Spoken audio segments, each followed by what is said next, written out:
नमस्कार, प्रणाम। बिहार तक देख रहे हैं आप, मैं हूं आपके साथ इंद्र मोहन। बिहार तक के एग्जिट पोल में आपका स्वागत है। बिहार तक लगातार आपको 243 सीटों का एग्जिट पोल दिखा रहा है। आपको बता दूं कि बिहार विधानसभा का चुनाव 2 चरणों में हुआ। 6 तारीख को पहले चरण का मतदान हुआ और 11 तारीख को दूसरे चरण का मतदान हुआ है। तो इस मतदान में क्या नतीजे निकल कर आ रहे हैं आपकी सीट पर?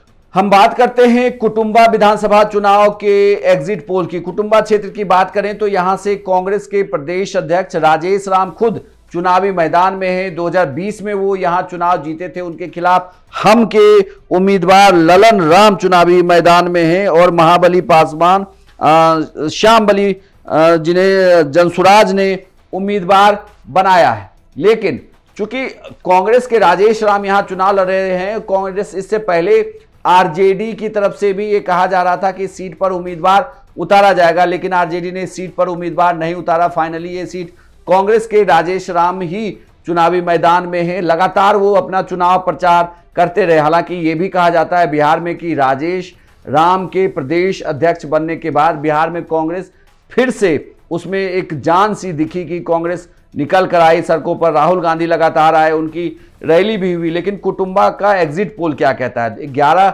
नवंबर को जब चुनाव हुए कुटुंबा में, तो उसके अनुसार कुटुंबा के एग्जिट पोल की अगर हम बात करें तो कुटुंबा के एग्जिट पोल में हम के उम्मीदवार ललन राम यहां पर चुनाव जीत सकते हैं। यानी कि ये कांग्रेस के लिए बड़ा सेटबैक है। कांग्रेस के राजेश राम चुनाव हारते हुए दिख रहे हैं और जनसुराज भी इस सीट पर चुनाव हार रही है। यानी कांग्रेस के हाथ से ये सीट निकल जा रही है। कुटुंबा की सीट, वो भी उनके प्रदेश अध्यक्ष की हार हो रही है बिहार तक के एग्जिट पोल के अनुसार।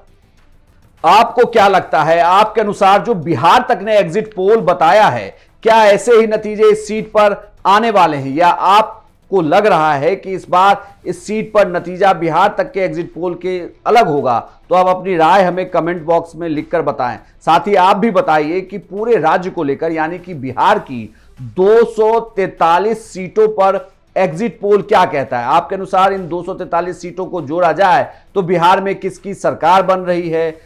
आप बिहार के सभी 243 सीटों का एग्जिट पोल बिहार तक के वीडियो सेक्शन में जाकर देख सकते हैं। यह भी आपको पता चल जाएगा कि फेज वाइज कौन कौन चुनाव जीत रहा है। साथ ही हमारे रिपोर्टर के भी एग्जिट पोल लगे हुए हैं जिले वाइज की किस जिले में किसकी सरकार बन रही है। और 14 तारीख को सबसे तेज, सबसे पहले और सबसे सटीक नतीजे आप देख सकते हैं सिर्फ बिहार तक पर।